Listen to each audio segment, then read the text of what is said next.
pessoal, tudo certinho? Hoje a gente vai começar o estudo do último filo do reino animal, o filo dos cordados. Mas antes, vamos dar uma olhadinha nesses cladogramas só para a gente relembrar algumas coisinhas e se situar melhor. Aqui então, pessoal, a gente tem todo o reino animal. A gente estudou até agora, até aqui, os equinodermos. Agora vamos entrar no último filo, os cordados. O mais próximo que a gente tem aqui no cladograma, juntinho com os cordados, são os equinodermos, que têm em comum com a gente ser deuterostômios. Logo depois disso, os cordados eles vão ter essas características aqui em comum, todos eles. Eles vão ter metameria, notocorda, tubo nervoso dorsal oco, fendas faringianas e cauda pós-anal. O filo dos cordados é dividido em três: os urocordados, os cefalocordados e os vertebrados, que atualmente são chamados de craniados. Vamos dar uma olhadinha agora em cada um deles. Os cordados abrangem cerca de 50 mil espécies conhecidas e eles têm aquelas características que vocês já conhecem: triplásticos, celomados, simetria bilateral, deuterostômios. Todos eles possuem sistema digestório completo, começando na boca e terminando no ânus, sistema circulatório fechado e eles são segmentados, ou seja, eles possuem metâmeros. São 5 as novidades evolutivas que esse filo traz para os organismos. Primeira delas, se é cordado, tem notocorda. O que é a notocorda? É um eixo de sustentação que se forma no embrião. Esse eixo ele vai ter origem embrionária da mesoderme. Em grande parte dos organismos só vai se formar no embrião e depois ele desaparece e dá origem à coluna vertebral. A segunda característica é que todos eles possuem tubo neural. O tubo neural ele tem origem ectodérmica e ele vai estar sempre localizado na região dorsal. E é nele que vão se formar os órgãos encefálicos, então o cérebro, o cerebelo e a medula espinhal. Eles também possuem endóstilo. Endóstilo é um assoalho localizado aqui na região da faringe que vai secretar um muco iodado. Nos organismos mais derivados, que são aqueles mais evoluídos, ele vai dar origem às glândulas tireoides.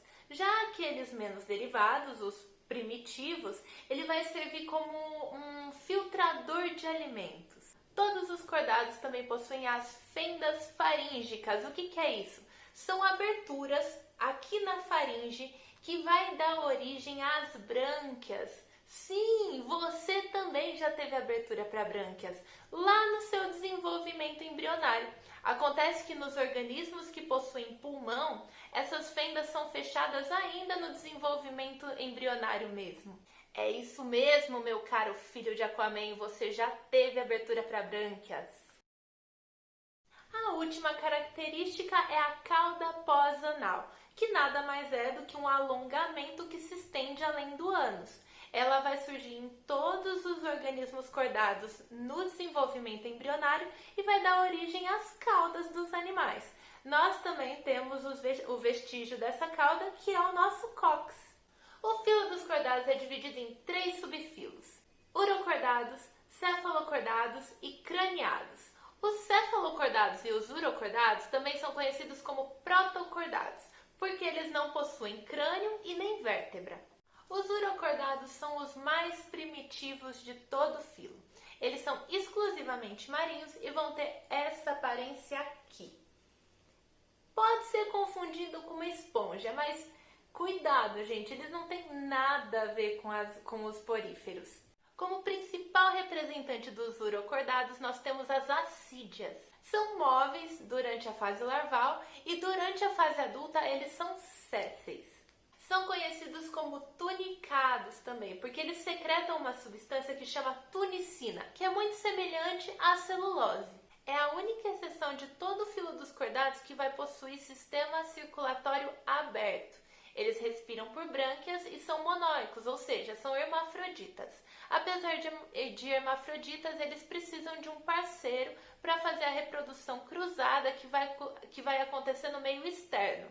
Então, eles vão liberar os gametas na água, que vão se fecundar e vão ter desenvolvimento indireto. Então, eles vão passar por fase larval antes de chegar na fase adulta. Os urocordados adultos, eles vão ter duas aberturas no corpo sempre. Uma por onde vai entrar a água com os nutrientes e os gases que ele precisa para o metabolismo, vai passar aqui por todo o intestino, e a outra abertura vai sair as excretas e também os gametas. Como representante dos cefalocordados, nós temos o anfioxo.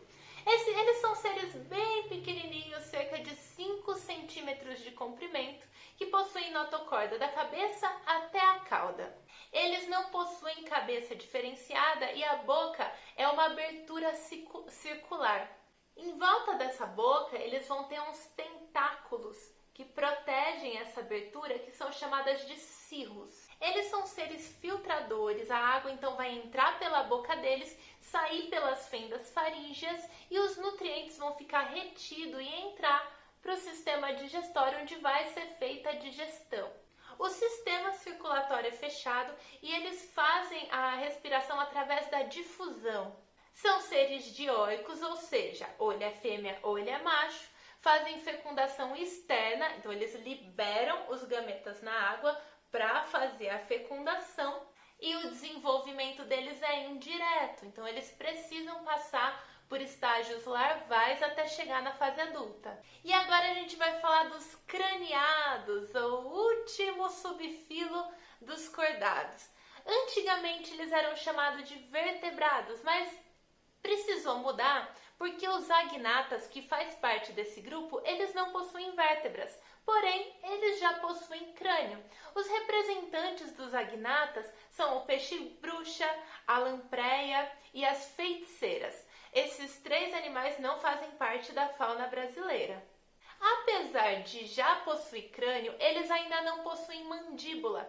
Então a boca dele vai ter esse formato arredondado que é para sucção. O esqueleto deles é cartilaginoso e eles não possuem nadadeiras. Em todos os craniados, a notocorda vai estar presente só na fase embrionária. Logo depois, ela é substituída pela coluna vertebral. As feiticeiras, elas são totalmente marinhas e são predadoras.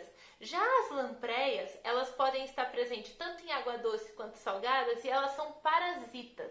Elas se fixam na presa delas e vão sugando os fluidos corporais. Portanto, os craniados, eles são classificados em agnata, que são os organismos que não possuem mandíbula, e os gnatostomatas, que são os organismos que possuem mandíbula. Então, nesses aqui já tem crânio, mandíbula, coluna vertebral. E a mandíbula foi muito importante para eles na evolução, porque ela permitiu que a digestão fosse mais eficiente e ainda por cima ajudou na captura de alimentos. Os gnatostomatas são divididos em peixes, anfíbios, répteis, aves e mamíferos. Mas todos esses grupos a gente vai estudar em uma outra aula, porque tem bastante coisa para falar sobre eles, tudo bem? Vamos agora dar uma resumida em todas essas classificações que eu falei para ficar mais claro para vocês, tudo bem?